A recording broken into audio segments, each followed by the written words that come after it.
पे एक मौखरी आपकी देशभक्ति हमने देखी।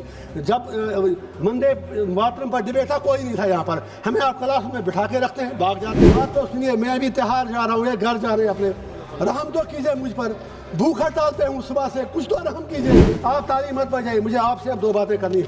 कौन सा कानून है जब आपने डिलिमिटेशन कश्मीर में किया, JNK में, तो कश्मीर में आपने सिर्फ एक सीट बढ़ा दी, जम्मू खिते में 5 बढ़ाई, लड़ा दिया खुद के एक दूसरे से, और कहाँ पर देश में 5 MLA नॉमिनेट होते हैं। आप मुझे इंडिया अलायंस से एक दो बातें करने दीजिए प्लीज। इंडिया अलायंस से बात करना चाहो, आप फैसला कर दो। आप तो एक तरफ कहते हैं वोट चोरी होती है, आपके इंडिया अलायंस के पार्टनर जो हमारी स्टेट के बड़े लीडर हैं वो कहते हैं इलेक्शन फेयर हुआ, लेकिन दूसरी तरफ कहते हैं मैं इसलिए हारा क्योंकि वहाँ पर इस्लामाइजेशन और रेडिकलाइजेशन थी। उनके MPs यहाँ कहते हैं नहीं इलेक्शन फेयर हुआ, कुछ कहते हैं नहीं हुआ। आप आज ये फैसला कर लें, 1987 को मत भूलिएगा आप। 1987 में आपके सवाल आ गए, सैयद अली गिलानी, लोन, यासीन मलिक, उन सबको तशद्दुद किया, उनके मुंह में उनके आलू डाल दिए। वो सबसे बड़ा इंटरनेशनल एक्ट था, उसकी वजह से लोग वहां पर मिलिटेंट बने। उस इंटरनेशनल एक्ट की कीमत आज आपको चुकानी पड़ रही है पूरे कंट्री को, उसके लिए आपको भी जवाब देना है। सर आज 10 दिसंबर का दिन है, वर्ल्ड ह्यूमन राइट्स डे है। आज मेरा फास्ट है, मैं इस हाउस में से ही ऐलान करके गया था कि I am on a fast today on eve of world human rights day to remember people of their duties towards people of Jammu and Kashmir. Sir इससे पाक दिन मेरे लिए और क्या हो सकता है कि आज जब इस हाउस में इलेक्टोरल रिफॉर्म्स डिस्कस हो रहे हैं और मैं उस जम्मू कश्मीर से आया हूं जहां के लोगों ने मुझे, जब यहाँ अभी इलेक्टोरल बॉन्ड्स की बात चली, करोड़ों की बात चली, तो मुझे जेल में बिठाकर 10 रुपया खर्च किए बगैर 2 लाख से ज़्यादा वोटों से जिताकर पार्लियामेंट में भेज दिया। आज मैं उन अपने लोगों को इस पार्लियामेंट हाउस से शुक्रिया भी अदा करता हूँ, सलाम भी करता हूँ, और साथ ही मुझे नहीं पता बाकी मुल्क में कैसे इलेक्शन हुआ, लेकिन अपनी पार्लियामेंट्री कॉन्स्टिट्यूंसी में जिस तरह तमाम सरकारी एजेंसियों की गुंडागर्दी दबाव के बावजूद इलेक्शन कमीशन ने फेयर इलेक्शन करवाया और मैं जेल में रहते हुए जीत गया, मैं उसके लिए इलेक्शन कमीशन का शुक्रिया अदा करता हूं अपने लोगों की तरफ से। आप ताली मत बजाइए, मुझे आपसे अब 2 बातें करनी है। तो ये बात आ गई आपकी बात, नहीं आप इनकी बात भी करिए। इंजीनियर साहब सर आपने जिस तरह से अब बात करने दीजिए ना सर। जज्बात की तर्जुमानी की है, शुक्रिया वो आपके पूरे वतन तक चली।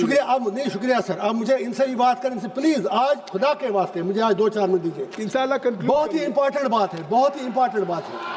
मैं ये कह रहा हूँ या तो आप इलेक्शन रिफॉर्म्स कर लीजिए, जेल से be serious for a while please, for God sake, don't make mockery of this house. आपकी देशभक्ति हमने देखी। जब वंदे मातरम पर डिबेट था, कोई नहीं था यहाँ पर, हमें आप क्लास में बिठा के रखते हैं, भाग जाते हैं। तो मेरा ये पॉइंट है, या तो एक ऐसा कानून लाइए आप कि आप जेल से किसी को लड़ने मत दीजिए, या अगर लड़ता है कोई तो फिर उससे कम से कम दुनिया में फिर बात बाहर निकलती है कि आप उनसे फिर पैसा लेते हैं। शायद ये चीज़ अच्छी बात नहीं है। उसी तरह आपने सर कौन सा कानून है जब आपने डिलिमिटेशन कश्मीर में किया, JNK में, तो कश्मीर में आपने सिर्फ एक सीट बढ़ा दी, जम्मू खिते में 5 बढ़ाई, लड़ा दिया खुद के एक दूसरे से, और कहाँ पर देश में 5 MLA नॉमिनेट होते हैं। आप मुझे इंडिया अलायंस से एक दो बातें करने दीजिए प्लीज। एक बात कह के खत्म करिए सर, खुदा के वास्ते प्लीज, हाथ जोड़ता हूँ आप सर, बोलने दीजिए ना। अरे सर प्लीज देखे ना, प्लीज देखे, बात तो सुनिए। मैं भी त्योहार जा रहा हूँ, ये घर जा रहे हैं अपने, रहम तो कीजिए मुझ पर, भूख हड़ताल पे हूँ सुबह से, कुछ तो रहम कीजिए, बोलने तो दीजिए। मैं पप्पू यादव जी को मुझे उनका सम्मान है। सर सुनिए ना प्लीज, मैं वहाँ आऊँगा फिर। मैं ये इंडिया अलायंस से बात करना चाहूँ, आप फैसला कर दो। आप तो एक तरफ कहते हैं वोट चोरी होती है, आपके इंडिया अलायंस के पार्टनर जो हमारी स्टेट के बड़े लीडर हैं वो कहते हैं इलेक्शन फेयर हुआ, लेकिन दूसरी तरफ कहते हैं मैं इसलिए हारा क्योंकि वहाँ पर इस्लामाइजेशन और रेडिकलाइजेशन थी। उनके MPs यहाँ कहते हैं नहीं इलेक्शन फेयर हुआ, कुछ कहते हैं नहीं हुआ। आप आज ये फैसला कर लें, सिर्फ अगर वाकई आपको आगे डेमोक्रेसी को जिंदा रखना है तो इतिहास में सबक लेना जरूरी है। राहुल गांधी जी ने सही कहा एंटी नेशनल एक्ट, तो 1987 को मत भूलिएगा आप।